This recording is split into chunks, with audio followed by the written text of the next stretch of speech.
आप सभी को मेरा नमस्ते। मेरा नाम सुरभि यादव है और आज हम बात करेंगे डिजिटल स्टोरी टेलिंग के बारे में। आगे बढ़ने से पहले मैं बता देती हूँ कि आज किन विषयों पर बात होगी। सबसे पहले हम बात करेंगे कि कहानी क्या होती है। उसके बाद हम ये समझने की कोशिश करेंगे कि हम कहानी सुनाते क्यों हैं। क्या कहानी किसी संदेश को कुछ लोगों तक पहुँचाने और उसे समझाने में एक प्रभावी माध्यम है।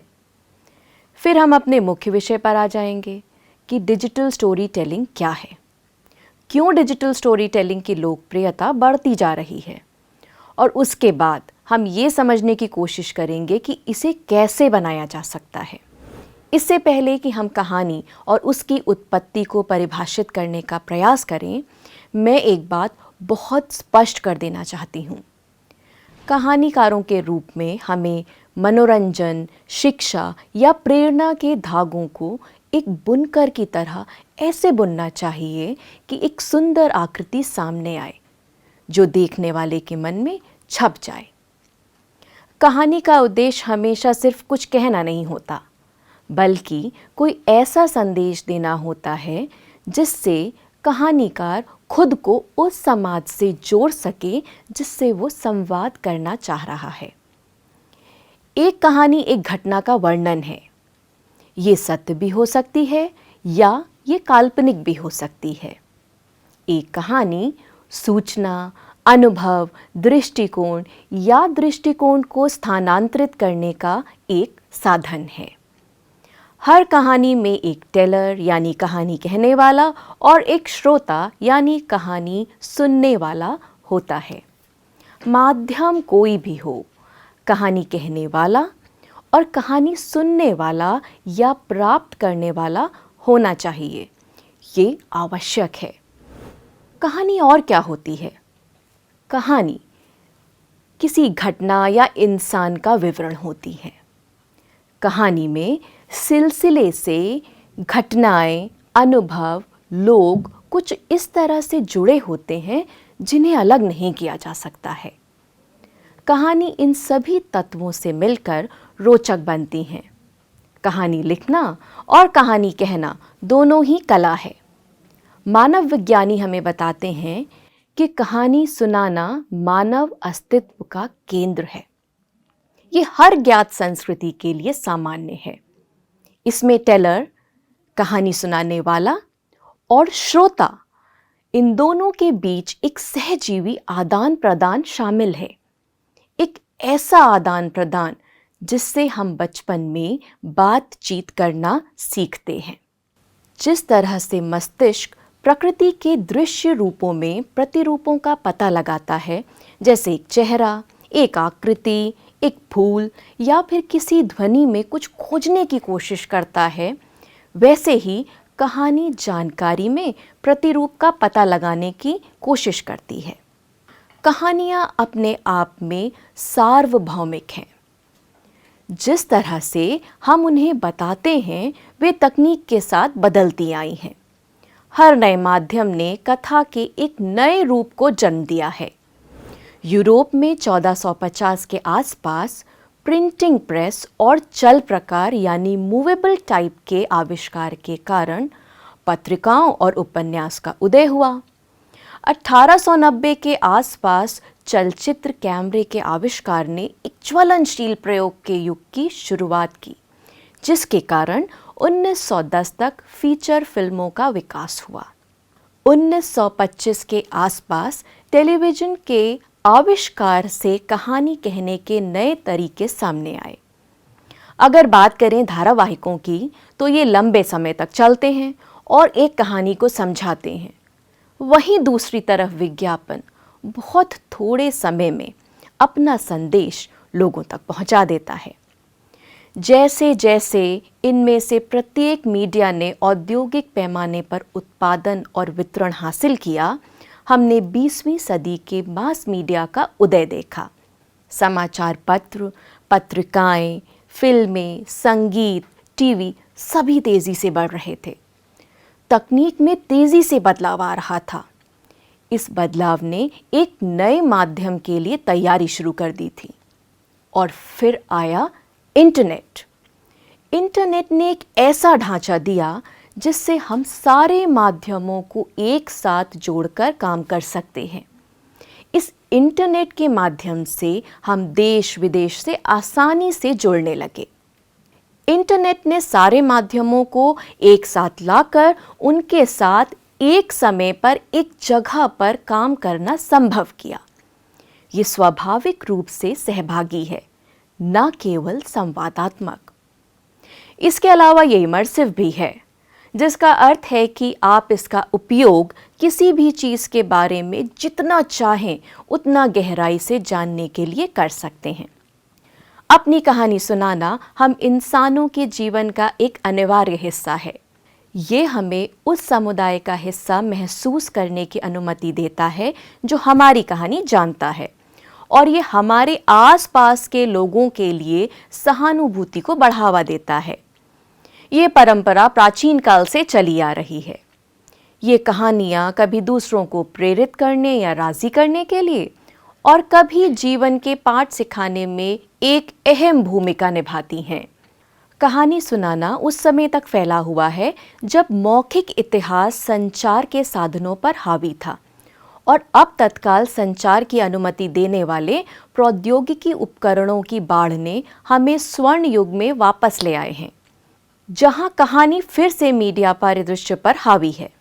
डिजिटल स्टोरी टेलिंग एक अपेक्षाकृत नया शब्द है जो रोज़मर्रा के लोगों के नए अभ्यास का वर्णन करता है, जो अपनी कहानी बताने के लिए डिजिटल टूल का उपयोग करते हैं। डिजिटल कहानियाँ अक्सर सम्मोहक और भावनात्मक रूप से आकर्षक स्वरूपों में मौजूद होती हैं और इंटरैक्टिव यानी संवादात्मक हो सकती हैं। जब हम बात करते हैं प्राचीन काल की, तो लोक मीडिया को कैसे छोड़ सकते हैं?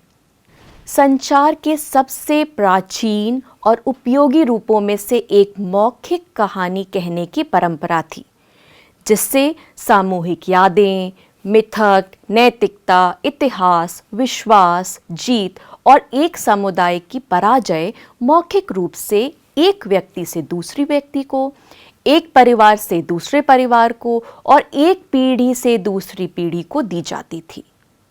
लोक मीडिया एक प्रकार के सूचना प्रसार के लिए लागू एक शब्द, जो लिखित शब्द से बहुत पहले दुनिया भर में मौजूद था, इस कहानी को पारंपरिक संगीत, नाटक, नृत्य और कठपुतली के रूप में शामिल किया गया था। प्रत्येक समाज, नस्ल और धर्म ने समूह के संदर्भ में सांस्कृतिक रूप से विशिष्ट और अनूठी विशेषताओं के साथ अपने समुदाय को बनाने, प्रतिबिंबित करने, शिक्षित करने और मनोरंजन करने के लिए विभिन्न प्रकार के लोक मीडिया का उपयोग किया। इन पारंपरिक लाइव संचार प्रक्रियाओं ने कई उद्देश्यों की पूर्ति की। उन्होंने योगदान दिया सामुदायिक पहचान के संरक्षण और परिवर्तन दोनों के लिए। समुदाय के लिए महत्वपूर्ण मुद्दों के बारे में शिक्षित करने और जागरूकता पैदा करने में भी ये प्रभावी रहे। डिजिटल स्टोरी टेलिंग और लोक मीडिया दो जड़ें साझा करते हैं। एक, वे दोनों ही कहानी कहने के लिए कला, गीत और प्रदर्शन पर निर्भर हो सकते हैं, लेकिन ये हमेशा आवश्यक नहीं होता है। और दूसरा, कहानी लाइव दर्शकों की भागीदारी के माध्यम से या बातचीत की अपेक्षा के माध्यम से परिवर्तन के अधीन है, जो अब एक सहभागी नई मीडिया संस्कृति को प्रतिबिंबित करता है। एक्सेल ब्रंस लिखते हैं, फिक्स टेक्स्ट मॉडल के उद्भव से पहले टेक्स्ट का प्रदर्शन रचनात्मक, सामूहिक और सहयोगी था। अब हम रीमिक्स, शेयरिंग और मैशअप के आधार पर इस तरीके के टेक्सचुअल एंगेजमेंट पर लौट रहे हैं। चलिए अब बात कर लेते हैं कि डिजिटल स्टोरी टेलिंग क्या है। अपने सबसे बुनियादी मूल में डिजिटल स्टोरी टेलिंग कहानियों को बताने के लिए कंप्यूटर आधारित टूल्स का उपयोग करने का अभ्यास है। इस प्रथा का वर्णन करने के लिए अन्य शब्दों का उपयोग किया जाता है, जैसे कि डिजिटल वृत्तचित्र, कंप्यूटर आधारित कथाएं, डिजिटल निबंध, इलेक्ट्रॉनिक संस्मरण, संवादात्मक कहानी सुनाना आदि। लेकिन सामान्य तौर पर वे सभी ग्राफिक्स, ऑडियो, वीडियो और वेब प्रकाशन सहित विभिन्न मल्टीमीडिया के साथ कहानियों को कहने के कला के संयोजन के विचार के इर्द गिर्द घूमते हैं। पारंपरिक कहानी कहने की तरह अधिकांश डिजिटल कहानियां एक विशिष्ट विषय पर ध्यान केंद्रित करती हैं और इसमें एक विशेष दृष्टिकोण होता है। हालांकि जैसा कि नाम से ही स्पष्ट है, डिजिटल कहानियों में आमतौर पर कंप्यूटर आधारित छवियों, पाठ, रिकॉर्ड किए गए ऑडियो, कथन, वीडियो क्लिप और संगीत का कुछ मिश्रण होता है।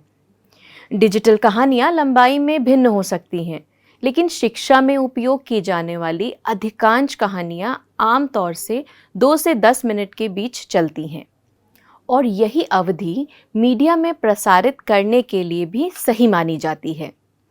डिजिटल कहानी कहने में उपयोग किए जाने वाले विषय व्यक्तिगत कहानियों से लेकर ऐतिहासिक घटनाओं की पुनरावृत्ति तक, किसी के अपने समुदाय में जीवन की खोज से लेकर ब्रह्मांड के अन्य कोनों में जीवन की खोज तक कुछ भी हो सकते हैं। डिजिटल कहानी सुनाना कोई नई प्रथा नहीं है। क्षेत्र के सबसे प्रसिद्ध अग्रदूतों में से एक है जो लैम्बर्ट। ये centre for digital story telling यानी CDS के सह संस्थापक हैं। ये संस्था बर्कले, कैलिफोर्निया में एक गैर लाभकारी सामुदायिक कला संगठन है। CDS 1990 के दशक की शुरुआत से विचारशील लेखन और डिजिटल मीडिया टूल के संयोजन के माध्यम से व्यक्तिगत कथाओं के निर्माण और उसे साझा करने में युवाओं और वयस्कों की सहायता कर रहा है। इसी क्षेत्र में एक और अग्रणी ब्रिटिश फोटोग्राफर, लेखक और शिक्षक जिनका नाम है डैनियल मेडोज, इन्होंने डिजिटल कहानियों को दिल से बताई गई छोटी व्यक्तिगत मल्टीमीडिया कहानियों के रूप में परिभाषित किया।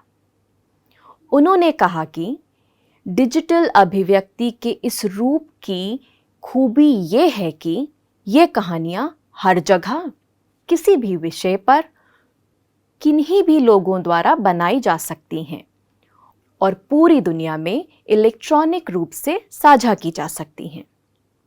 डिजिटल स्टोरी रिकॉर्ड की गई छवियों और संगीत या अन्य ध्वनियों का एक साथ जोड़कर बनाई गई छोटी कहानी होती है। छवियां स्थिर या चलती हुई हो सकती हैं। कहानी आमतौर पर 2 से 3 मिनट लंबी होती है और पहले व्यक्ति में बताई जाती है। किसी व्यक्ति, घटना या मुद्दे के बारे में कथाकार दृढ़ता से महसूस करता है। डिजिटल कहानी कहने की प्रक्रिया आमतौर पर कहानी कहने के कई तत्वों को पहचानती है, जिसमें मौखिक परंपरा, लेखन प्रक्रिया, दृश्यों की शक्ति और कहानियों को रिकॉर्ड करने और साझा करने में डिजिटल मीडिया की भूमिका शामिल है। ये लोगों और जगहों के बारे में वे कहानियां हैं जो अक्सर अनकही रह जाती हैं। ये कहानियां परिवर्तनकारी हो सकती हैं क्योंकि यहाँ हम घटनाओं, स्थानों और लोगों को एक नए दृष्टिकोण से देखने और उन्हें एक नए तरीके से अनुभव करने के लिए आमंत्रित करते हैं। डिजिटल कहानियाँ छोटी, व्यक्तिगत मल्टीमीडिया कहानियाँ हैं जिनमें भावनाओं की अहम भूमिका है।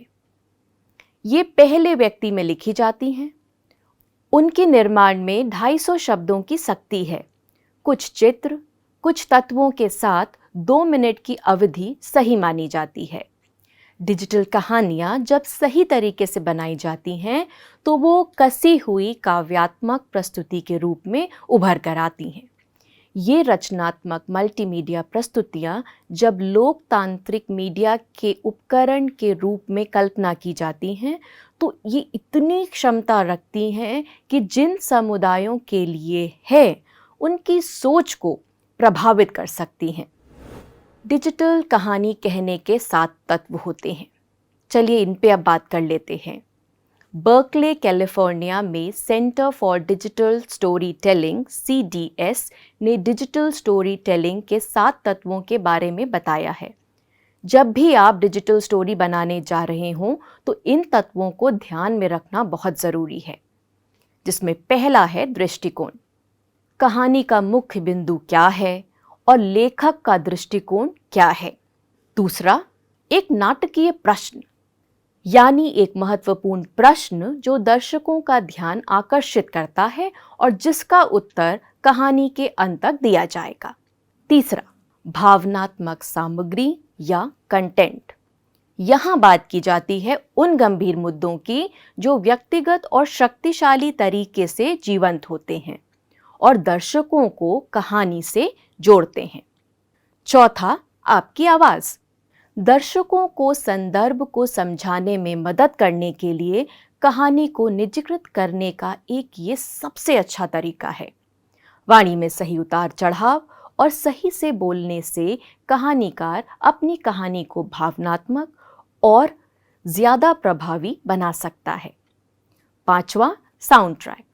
जहाँ एक तरफ संगीत या अन्य ध्वनियाँ जो कहानी को समर्थन और अलंकृत करती हैं, वहीं दूसरी तरफ कहानी के हिसाब से सही संगीत और धुन का चयन कहानी के स्वाद को बढ़ा देता है। इकोनॉमी, जो कि हमारा छठा तत्व है। दर्शकों को ओवरलोड किए बिना कहानी बताने के लिए पर्याप्त सामग्री का उपयोग करना, ये एक कला है और इसको समझना अत्यंत आवश्यक। जबरदस्ती कहानी कहते समय सारे तत्वों का उपयोग करना कहानी का संतुलन बिगाड़ सकता है और वो सुनने में भी काफ़ी भारी लगती है, जिसे समझना मुश्किल हो जाता है। ऐसा करने से कहानी का श्रोता बीच में ही उस कहानी को छोड़ सकता है। और इसके बाद आता है हमारा 7वां तत्व, गति, जिसका मतलब है कहानी की लय और ये कितनी धीमी या तेजी से आगे बढ़ेगी। कहानी बनाने से पहले ये जानना बहुत ज़रूरी है कि उपभोक्ता क्या चाहता है। हम कहानी कह के उपभोक्ता से जुड़ना चाहते हैं।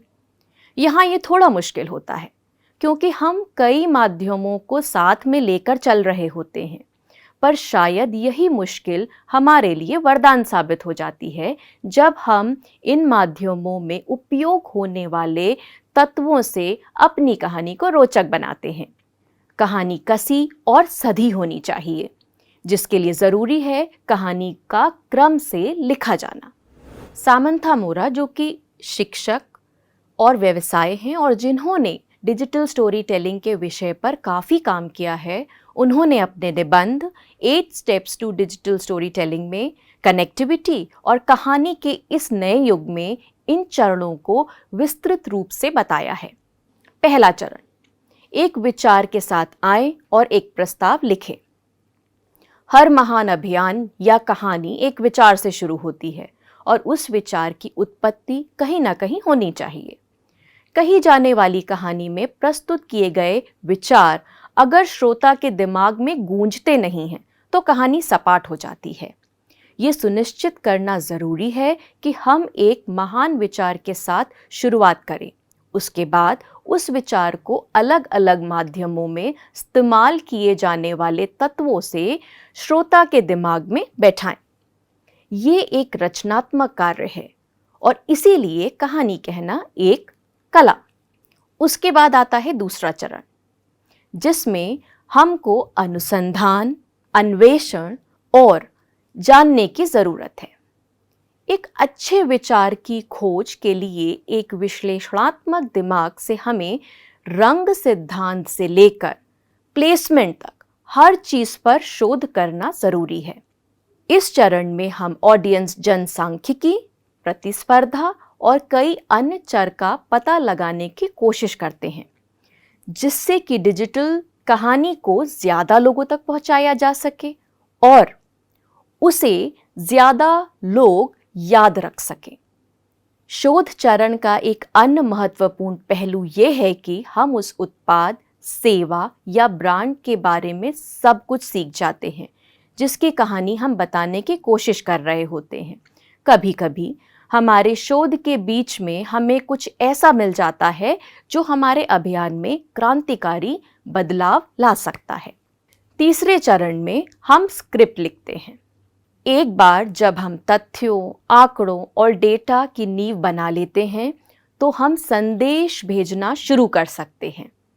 हमारा लक्ष्य ये नहीं है कि हम कितने शब्द लिख सकते हैं और ना ही कि हम कितने वाक्पटु हैं, बल्कि हमारा लक्ष्य कहानी को स्पष्ट रूप से संप्रेषित करना है ताकि उसे श्रोता समझ सके। कुछ उदाहरणों में इसके लिए बहुत सारे शब्दों की आवश्यकता होती है, दूसरे में एक निश्चित मात्रा में वाक्पटुता और कभी-कभी इनमें से कुछ भी नहीं, क्योंकि कहानी में इस्तेमाल किए गए चित्र अपने आप कहानी बयां कर देते हैं। चौथे चरण में स्टोरी बोर्ड या योजना बनाई जाती है। इस विशेष चरण में कहानी को इसके विभिन्न माध्यमों में दृष्टिगत रूप से मैप करना शामिल है। वीडियो के लिए स्टोरी बोर्डिंग एक बहुत ही शाब्दिक दृष्टिकोण लेता है।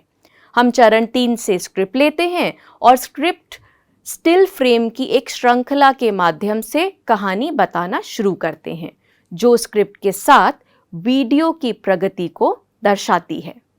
चरण 4 का उद्देश्य आपके संदेश को इस संदर्भ में कल्पना करना है कि ये दर्शकों द्वारा अनुभव किया जाएगा, ताकि ये बेहतर ढंग से समझ सके कि संदेश कैसे प्राप्त किया जा सकता है। वीडियो के साथ हम दृश्यों के प्रवाह और दर्शकों को आकर्षित करने वाली स्क्रिप्ट की तलाश कर रहे होते हैं। मंच और संदर्भ के आधार पर रचनात्मकता को अक्सर समायोजित करना पड़ता है। 5वें चरण में चित्र, ऑडियो और वीडियो को इकट्ठा किया जाता है। कहानी में बताए जाने वाले विचार सिर्फ कहे या बोले नहीं जाते। कभी चित्रों से, कभी साक्षात्कार से, कभी वीडियो से कहानी सुनाने वाला सुनाई घटनाओं को क्रम से जोड़ता है। यहाँ जरूरी है ये समझना कि कौन सा तत्व कहानी के किस एक पहलू को बेहतर तरीके से समझा सकता है। कहानी जिस विषय में कही जा रही है तो उससे जुड़े लोग अगर साक्षात्कार में अपनी बात खुद कर रहे हैं तो वो ज़्यादा भावनात्मक होगा और उससे ज़्यादा लोग जुड़ेंगे। यही बात अगर कहानीकार अपने शब्दों में कहेगा तो वहाँ कहानी का असर कम हो जाएगा, या यूँ कहें कि श्रोता उससे प्रभावी तरीके से जुड़ नहीं पाएंगे। इसी तरह हर तत्व की अपनी जगह और महत्ता है, जिसका सही तरीके से, सही तरह से उपयोग करने से हमें फ़ायदा होता है। चरण 6, इसमें इन सब तत्वों को साथ में रखने की बारी होती है। एक बार कॉपी लिखी जाने के बाद फुटेज शॉट्स, संगीत, चित्र और बाकी कोई और तत्व जो आपने अपनी कहानी को कहने के लिए उपयोग किए हैं, उनको साथ में एक पूर्व निर्धारित क्रम में रखा जाता है।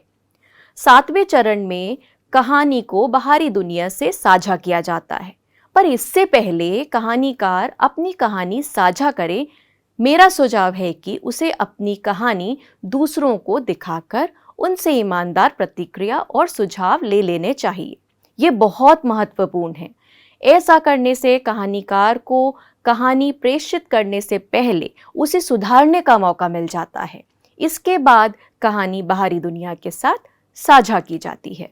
आखिर में 8वें चरण में साझा की गई कहानी पर प्रतिक्रिया ली जाती है और उन प्रतिक्रियाओं से मिली सीख को आने वाली कहानियों में शामिल किया जाता है।